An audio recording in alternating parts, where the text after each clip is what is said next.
The Gamoran's squeal of pain was cut short as Ashen Blade's chain blade opened him from gut to throat.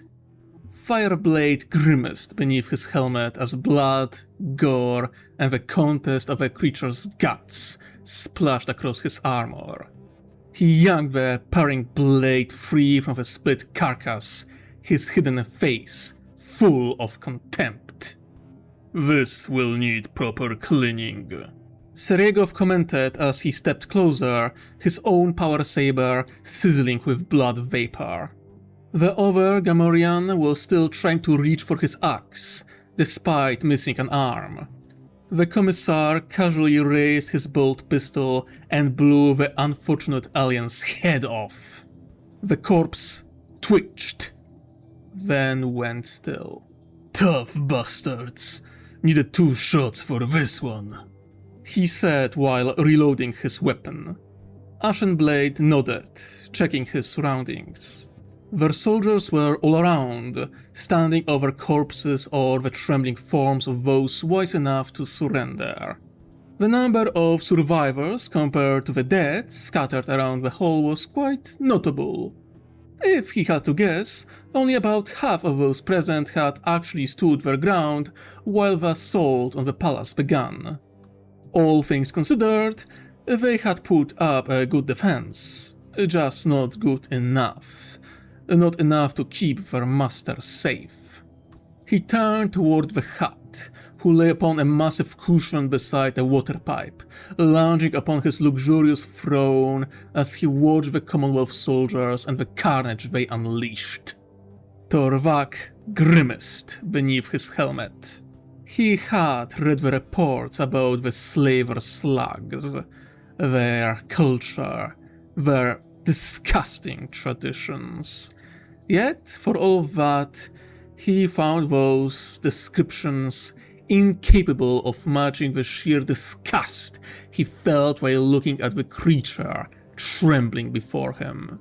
A creature that was both afraid and surprised.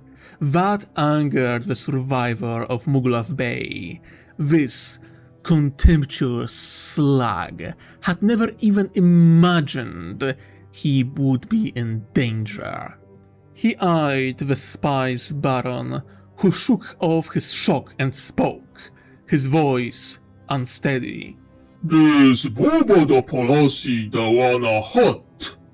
Szłoba boska desilidziczka dzik!" The Hutt proclaimed in a deep baritone voice. "Anchuba na nuwanga alomi chisa bi!" The Hutt screeched as Seregov's bolt round flew past his head and exploded against the wall behind him. "Speak basic, or remain silent, slug," the Commissar said in a threatening voice. "I hear your kind are tough. I bet you can survive more than a bolt or 2. He deliberately aimed straight at the Hutt, this time. "Would you like to find out?" The Hutt trembled, swallowed, and spoke again, this time in basic. "There is no need for violence," he said in a far more soothing tone. "I am a reasonable businessman. Very reasonable," he assured them. Businessman. That word ignited fury within Ashenblade, and he made a point of gently squeezing the trigger of his chain blade, the enraged machine growling alongside its owner.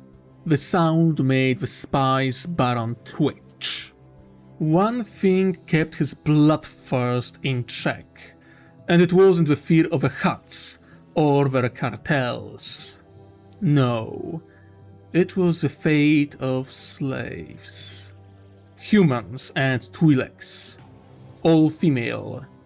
Many of them young.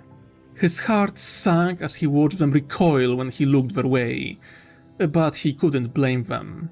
With his helmet on and his armor covered in gore, he looked less like a savior and more like a monster. Even so, he wasn't their monster. Free them. The command wasn't directed at anyone in particular, but both his fire warriors and Seregov's soldiers moved to remove the slaver's shackles. The Hutt tried to speak, but Torvak's glaring visor and Seregov's bolt pistol still aimed at his head kept him silent. The slaves seemed surprised at first, before words of gratitude broke through their sobs and tears. Hey, you are safe," one of the soldiers said in a quiet, calming tone. No, we are not." A green-skinned Twi'lek shook her head. "There are explosive chips in our necks." Ashenblade didn't even notice himself taking 2 long strides toward the hut, stopping at the foot of a raised platform upon which the throne and its accursed master rested. As he glared at the creature backing away from him, he felt neither satisfaction nor relief. Only fury. He was ready to raise his chainblade, to hack this disgusting creature into little pieces, to stain his armor with its blood and guts to the point that no amount of cleaning would ever wipe them away. And he would welcome it. He would welcome the stench of this creature clinging to his armor and blade for years to come. A voice, like a single snowflake landing upon a still pond, made him stop. Uncontained fury, unbound by discipline or tempered by compassion, is the path of a beast, rather than those who follow the Tauva. He stepped away from the trembling hut and turned to Aun Sun Ho, the shining empathy. The fireblade bowed deeply, making a sign of contrition, followed by the sign of a blade of justice. "My fury is born from the cruelty of this place and this creature, my teacher," he stated in his native tongue, his entire body stiff. "My heart yearns for his destruction. And yet, you will listen to my judgment, Fireblade." The ethereal's voice became more stern as she walked into the light, as do all who follow the Tauva. Shining Empathy walked confidently, her bladed staff striking the ground in rhythm with her footsteps. Her golden eyes remained calm and controlled. The very air seemed to still as she moved closer, the aura of her authority unassailable, like a mountain. A pair of ethereal guards followed close behind her, their silver eyes scanning the surroundings for any and all threats. Drogsam the Hutt seemed taken aback by the sudden change, though, to Ashenblade's disgust, he appeared to calm himself upon seeing Aun Sun Ho, and clearly understanding that she was in charge here. "Ah, you must be one of the great ethereals," he greeted her in a sudden confident tone. "I welcome you to my palace in a spirit of hospitality." Aun Sun Ho didn't twitch. Her golden eyes pierced the Hutt with an intensity that made Ashenblade's fury seem tame by comparison. Something the slug failed to notice. Hospitality. She spoke the word with a note of cold amusement. Is gunfire and raised blades a show of hospitality among the Hutts? "A simple misunderstanding," Drogsam assured her. "My guards were overzealous, and though their actions were unfortunate, I am sure we can reach an understanding." Aun Sun Ho studied him in silence for a few long moments. "Perhaps," she allowed. You are a member of an important clan, Draxam the Hat. You do have value to the Tau. Ashenblade ground his teeth, but resisted the urge to protest. Draxam the Hat, unfortunately, was a valuable hostage. The intelligence gathered through his interrogation about the Hats, their clans, and their military strength would be important in the conflict to come, for the war was coming. He had no doubt. Members of the Watercast might think his skin blunt when it came to politics, but they weren't. Warfare was an extension of politics, and so the Firecast knew when and against whom they would be used. And the Hats were the obvious rival to the Commonwealth. Their way of life was anathema to the one path, their ideology the complete opposite of a greater good. A war was coming. A war between the Tau and the Hats. Draxam would be an important asset in preparations for that war.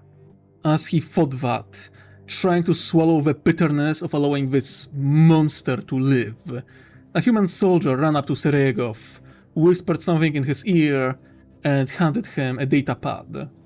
The commissar nodded, looked through the contents of the pad, and stiffened. Moments later, almost like a drone or a puppet on strings, he walked up to the Ethereal and handed her the datapad without saying a word. She took it and looked through its contents. Her expression didn't change, her eyes didn't twitch. But the knuckles of the hand holding her staff turned pale as she squeezed it tighter. She turned to Ashenblade and extended the datapad toward him. He walked over, took it, and read its contents.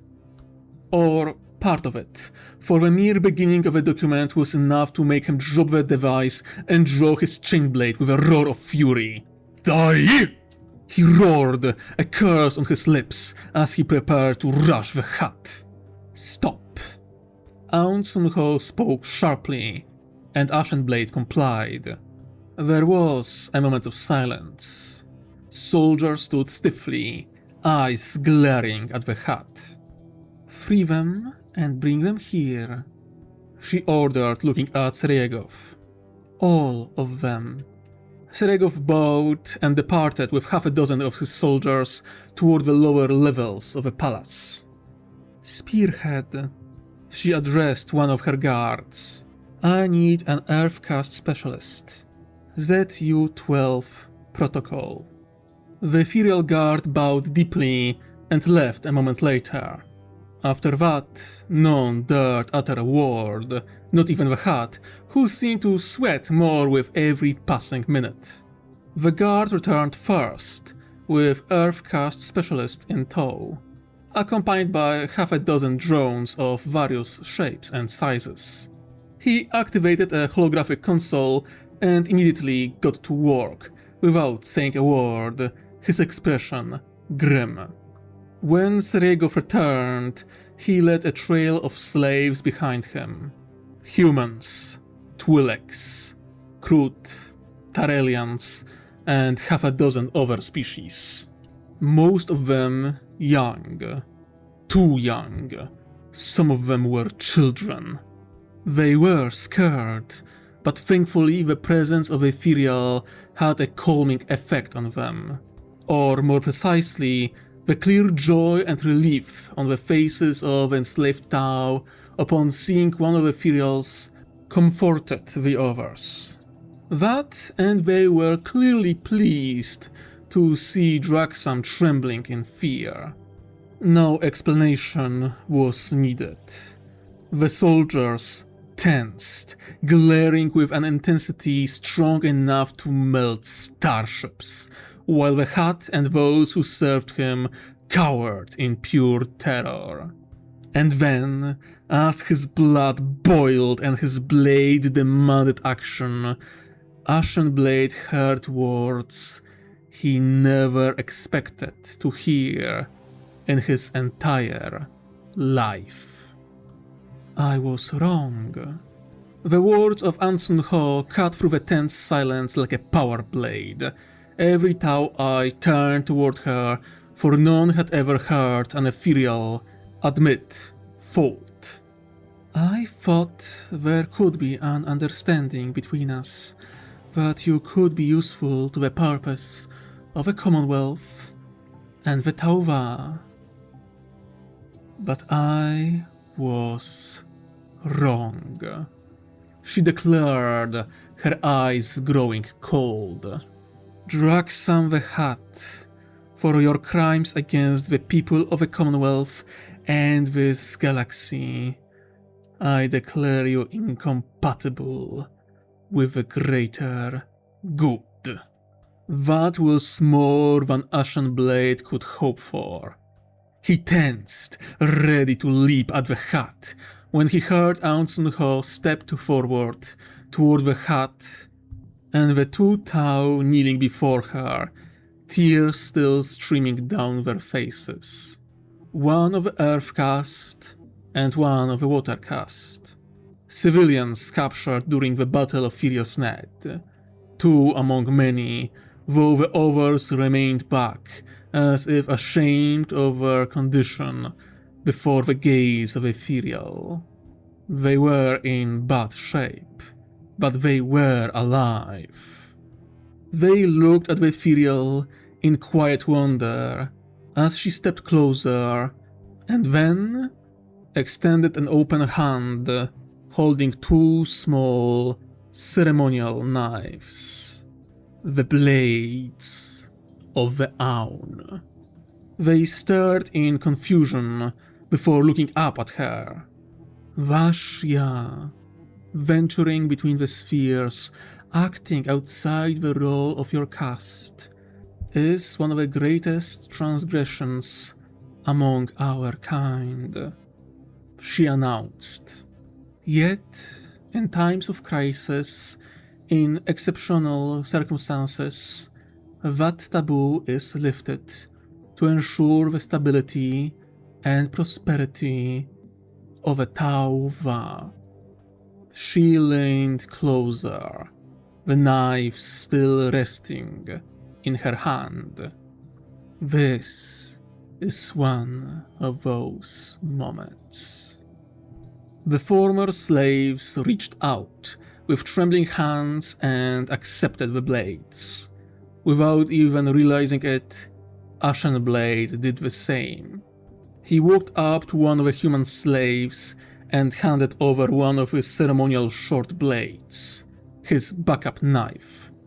He wouldn't trust them with a chain blade, not with how badly their hands trembled while gripping the weapon. Something they had never been meant to wield. The commissar knelt beside a young Twi'lek boy and showed him how to properly hold a bayonet. All warriors followed the Aun's example, and soon every slave in the room held a sharp blade in their hands. Draxam frantically looked around, panic growing in his eyes as the terrible realization dawned upon him. All his wealth, all his influence, all his status, none of it would save him from the consequences of his actions. What are you doing? He demanded. Shuba hot! Shuba polska dała bomba kajic! Shuba nitki ni jivi! His words came out half plea, half cry in his native tongue. No. Ansun Ho spoke quietly, her now free hand resting upon the head of a red-skinned Twi'lek girl who had refused a blade and instead clung to the ethereal side, quietly weeping.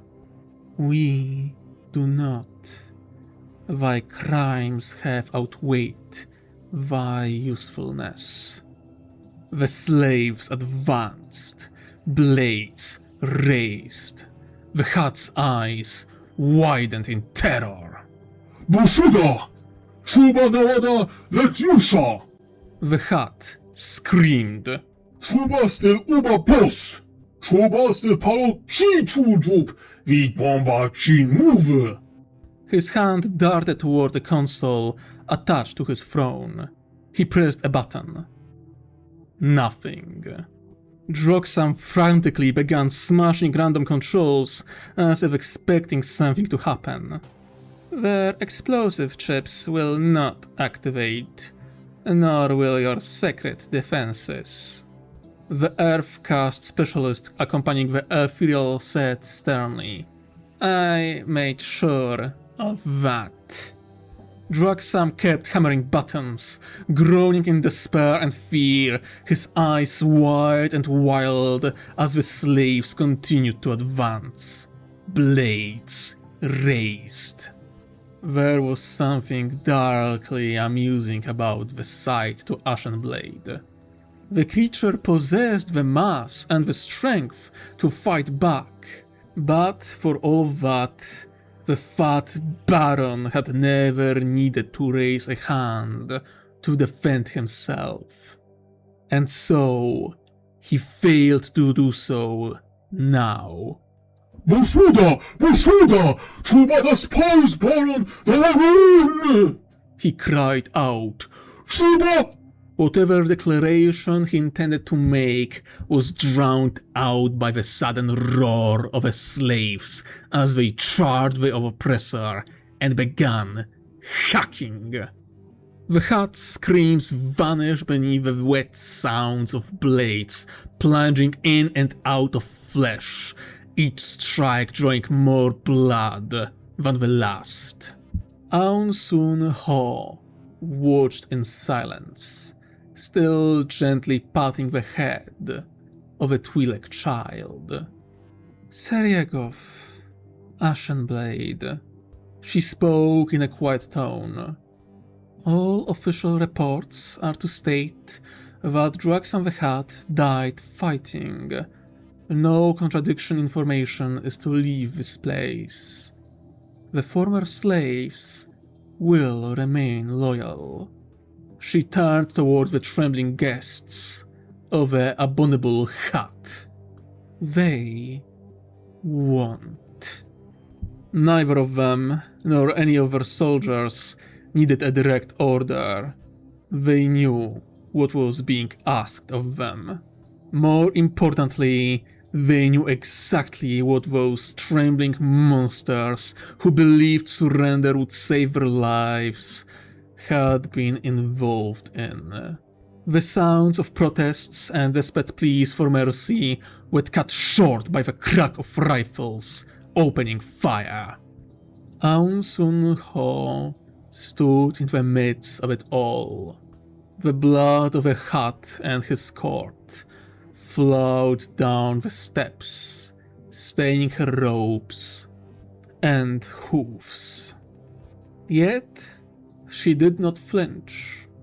Her eyes remained fixed upon the carnage, upon the mighty Hat being torn apart by his own slaves, upon the oppressors facing the judgment of the oppressed. This was justice. This was her judgment. And the gift of empathy given to those who needed it most.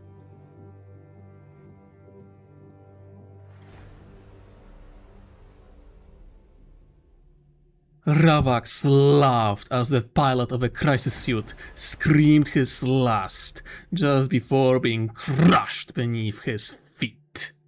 The Tau were tenacious. They were trying to stop him, and failing miserably. Right now, surrounded by his reavers, he was unstoppable. A force of nature. He roared, and Rancor roared alongside him as he sped toward the massive bridge leading to his secret escape route. His hidden shuttle. Once again, I will slip through your fingers. He laughed, moving at speed towards his destination. One of the consoles beeped, and his eyes narrowed as he read the text on the screen. Marker light detected. He had fine-tuned Rancor's sensors to search for marker drones and their targeting lasers after discovering them during their last battle. The system wasn't perfect yet, but clearly good enough. Which was why he braced, just in time to endure a direct hit from an ion cannon. He grunted as the beam of energy smashed into the reinforced shields. Warning screens flickered as more power was diverted into the shield generator.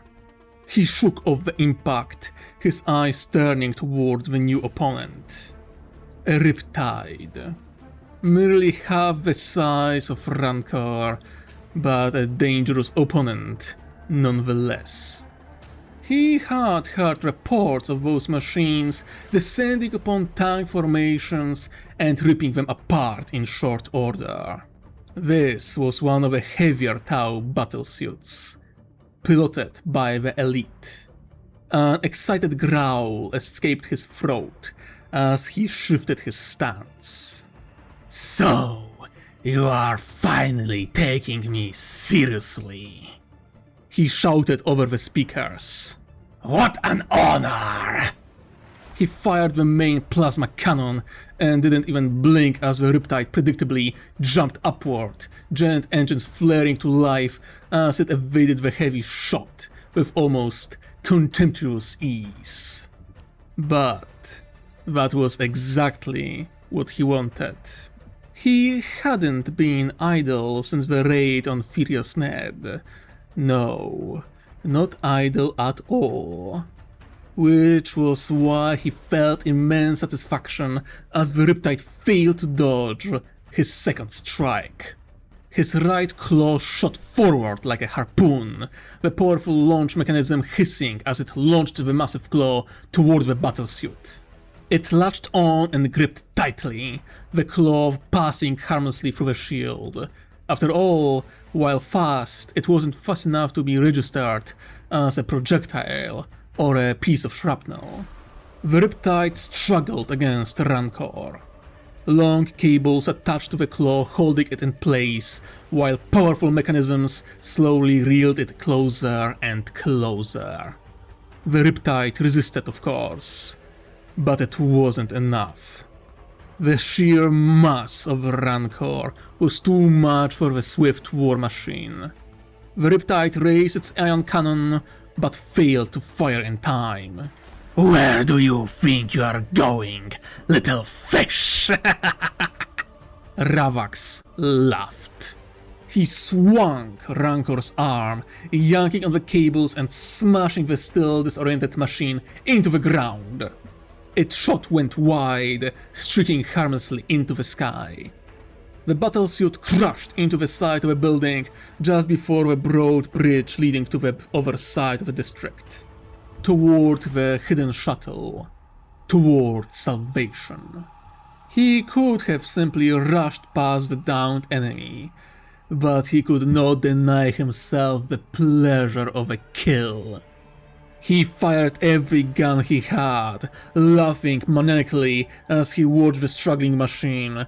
Its shields collapsed within moments, and shortly after the battlesuit itself was reduced to burning wreck. Advance! He shouted. Advance and show no mercy! His reavers roared in approval, the sight of destroyed Riptide lifting their spirits. His laughter and booming footsteps of Rancor were suddenly cut short as alarms blared.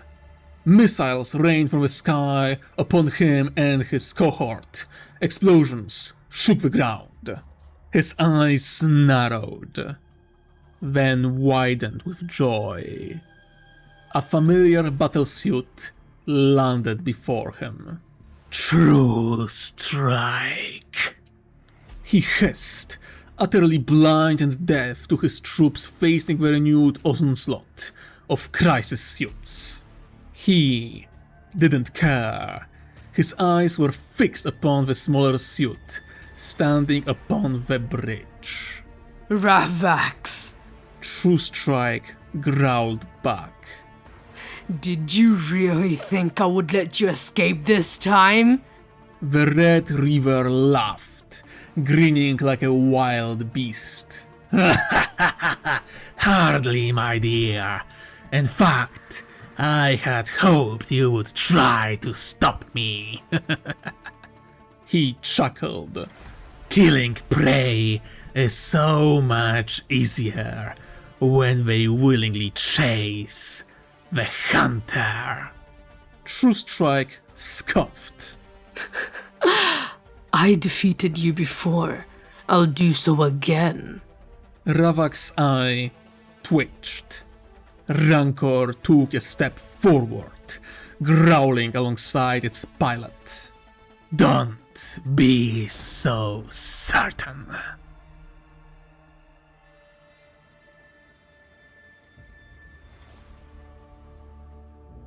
Francesca looked over her new holdings, already envisioning the future of a world.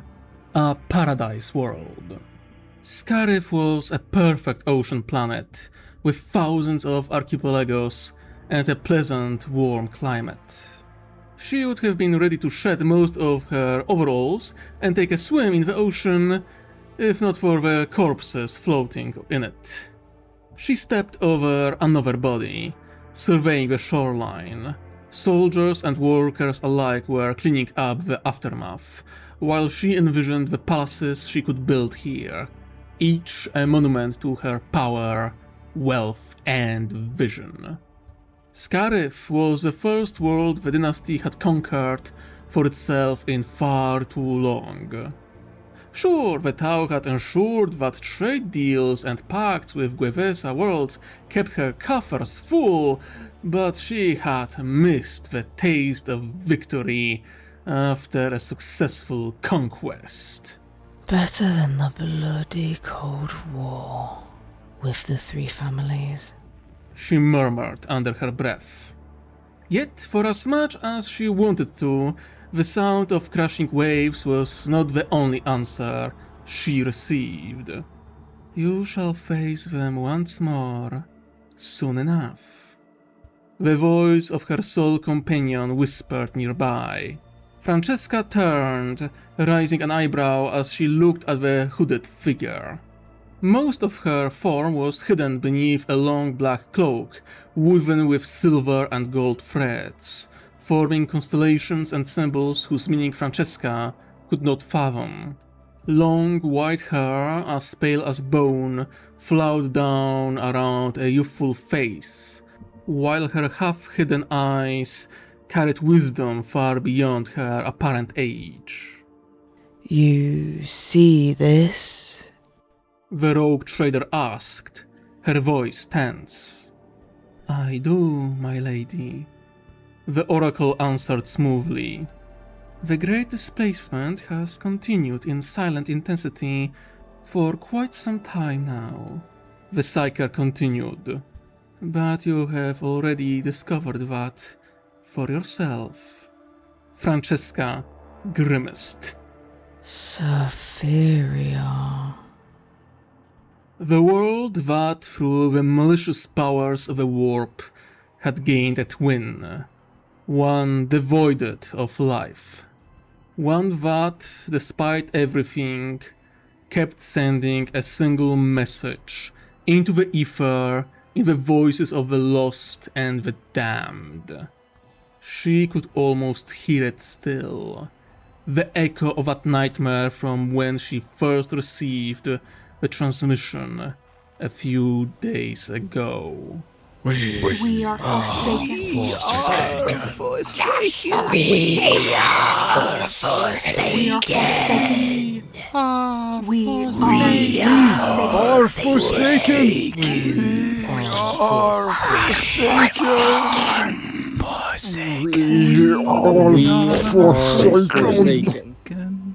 Spoke the dead twin of the living world, as if in mockery of life and reason. The cruelty of the dark gods knows no bounds. The oracle said, knowing the thoughts of her captain. Even here, in this new galaxy, where their voices are barely whispers, they leave their mark.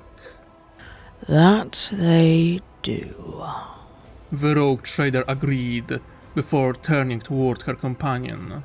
So, the three families, they will join us in this new galaxy? In a way, the oracle allowed. Though the sea is ever in flux, and another storm roars upon the horizon, she proclaimed, "Soon we shall see flashes of lightning and hear thunder in the distance." The rogue trader let out a quiet, resigned breath. I feared as much. She admitted, gazing into the calm ocean before her. It was too easy, all things considered. She let out a humorless chuckle. Us ending up in this galaxy with only fragments of our old foes following behind. It seems we are destined to be humbled for our optimism. Perhaps, perhaps not. The oracle allowed. Fate is uncertain, not with a shadow point drawing so many strands of destiny into its hungry maw. Ah, yes, the shadow point, the vision, the revelation that had struck every future seer of any worth within the Commonwealth.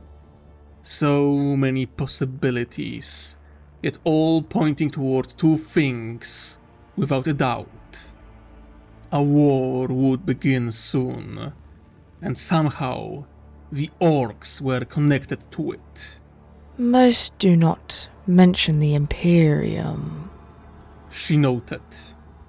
Perhaps the shard of the Imperium that falls into the galactic disk won't be relevant to the war to come. The oracle proposed, rubbing her chin. I cannot see what piece or pieces of the Imperium will end up alongside us, nor what state they will be in when they do. The Psyker shrugged. Or perhaps the Shadow Point hides their role in the coming story. Not even with all my power can I see what is to come. And what of the Jedi? The rogue trader asked. The oracle hummed, considering the question. Uncertain.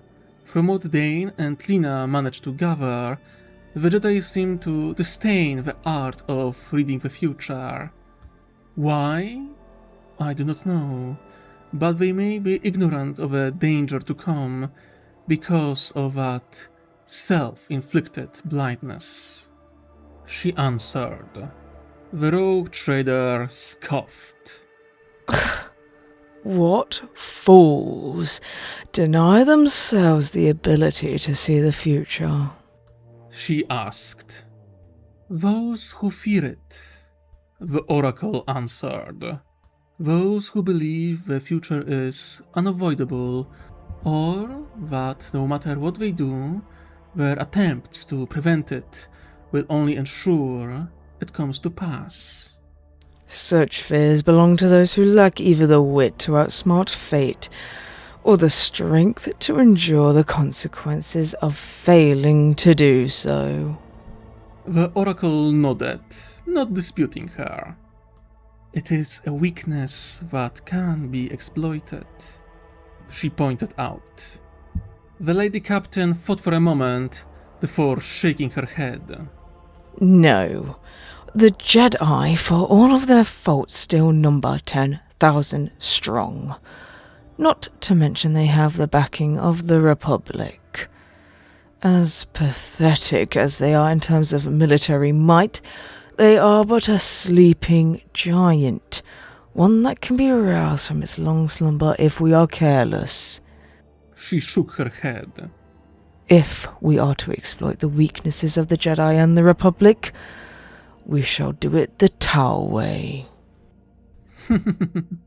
Through pragmatic subtlety, the Oracle answered with a slight chuckle. Precisely. The Lady Captain confirmed with a smile of her own. They have commenced their fourth sphere of expansion, and with the capture of the Scarif, we have made it clear that we intend to be part of it. Fortune favors the bold, her companion replied. That's it. Francesca was about to continue when heavy mechanical footsteps cut her off. Both women turned to see Trios Cognis Cerberax approaching at a considerable pace. And that was concerning. The Archmagos did not tend to move quickly. So this had to be important. She waited, knowing that the tech priest who had served alongside her dynasty since before they possessed the Herald of Prophet would soon explain what was happening. Respectful, Lady Captain. The Archmagos said as he came to a stop, a few paces away. Pleased. We have succeeded in reactivating the pirate sensors and scanners. Discussed. The systems are crude. Interest, but fascinating. Clarification. They have detected something unexpected. The Archmagos paused in a rare display of uncertainty.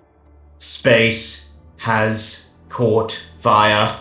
Of all the things she expected him to say, that was not one of them. Come again. Statement. The void to Galactic West has suddenly ignited, my lady. The Archmagos answered. Observation. The data is still coming in, as are intercepted messages. But the phenomenon appears to be spreading. Concerned observation. The Inferno is located northeast of the Furios Sept and directly west of Scarif. The ancient servant of the machine god paused. We believe you know what that means. She did.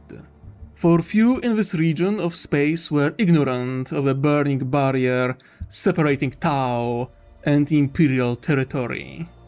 So, they have finally joined us. She stated after a moment, taking a deep breath. Send for a shuttle and inform the Master Astropath that I will see him as soon as possible. I must send a message to our allies. She turned on her heel and headed toward the landing platform. The Archmagos and the Oracle followed close behind. The storm was here. Another shard of their home galaxy had passed through. Worst of all, she could effortlessly predict which one.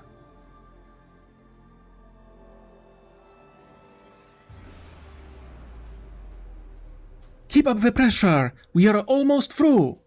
Morning Flame shouted after taking out another gun emplacement with a precise rail rifle shot. Strong strike granted, sliding behind cover. His ion rifle let out steam as he used another overcharged shot. It was actually hot enough to be felt through his armor. My rifle is overheating, he shouted. And the bastards are still coming! And they were. The devastating advance through the city had stalled as the defenders rallied. Or, more precisely, they had activated every droid in the city and ordered them to defend the spaceport. As dumb as those B1s were, in great enough numbers, they could challenge even the skill of the fire warriors. Thankfully, the Tau were not alone, and though slowly, they kept advancing. The combined forces of the Tau with the Krut, Tarelians, Vespit, and Pavukani pushed deeper into the spaceport, which had transformed into a burning inferno of exploding starships and blazing fuel. Not an ideal environment for mortal soldiers. The droids cared little, which was becoming a growing source of frustration among the attackers. For, as simple-minded as those machines were, you couldn't really outsmart or outmaneuver them when everything was on fire. "Blast it!" Veldenet cursed, sliding into cover beside him. "There is no end to them." "They did say the enemy deployed almost 1,000,000 droids to the surface," Oshivesa replied, looking unamused at his broken rifle. "And it seems half of the bastards are in this spaceport." Yeah. The situation wasn't great. Even with crisis suits joining the battle, there were simply too many droids. Many carried missile launchers, which were becoming more and more problematic as their numbers seemed to keep growing. "I am out of EMP grenades," Zun Jida hissed over the comms, still sounding rough. "How are your wounds?" Veldenet asked. "Nothing compared to those I endured on Furious Ned," Vengeful Spear retorted. Another salvo of crimson bolts smashed into their cover, and the entire squad slid further behind it. At some point, the amount of incoming fire would become too much to endure, even for...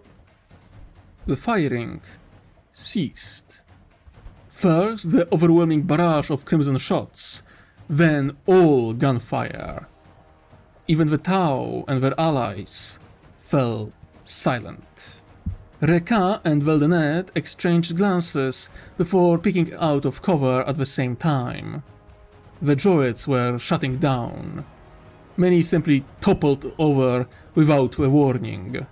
The few mortal defenders among them looked on in shock and confusion, glancing between the Tau and their now inactive droid army.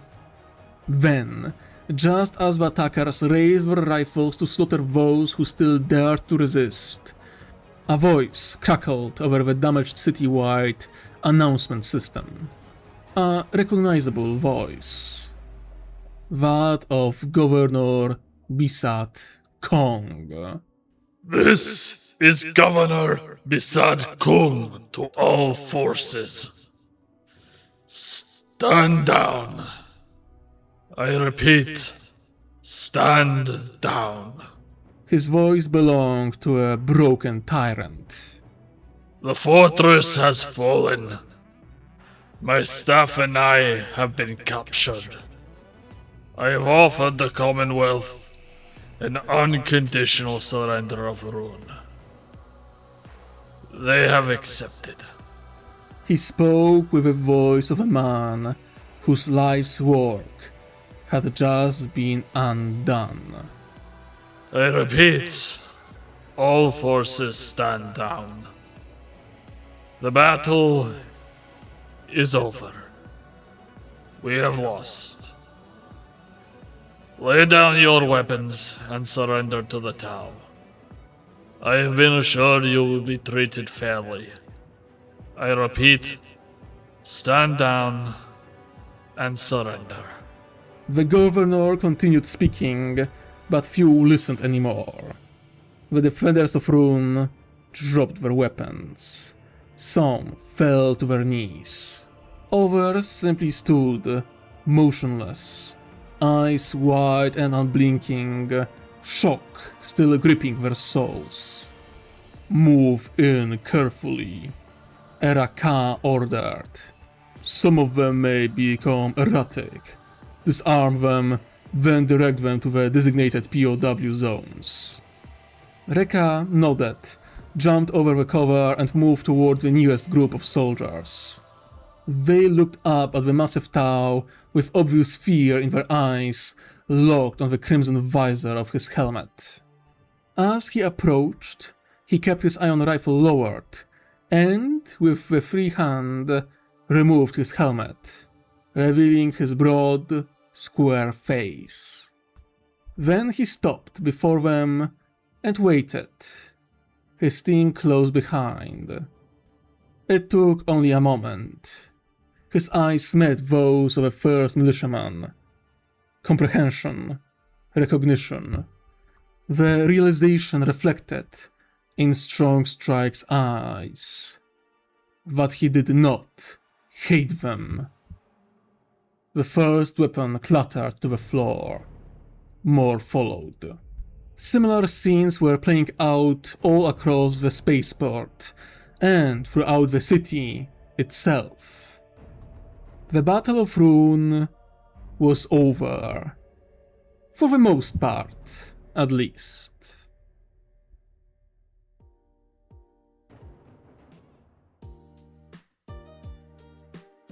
Salutations, my dear viewers and listeners.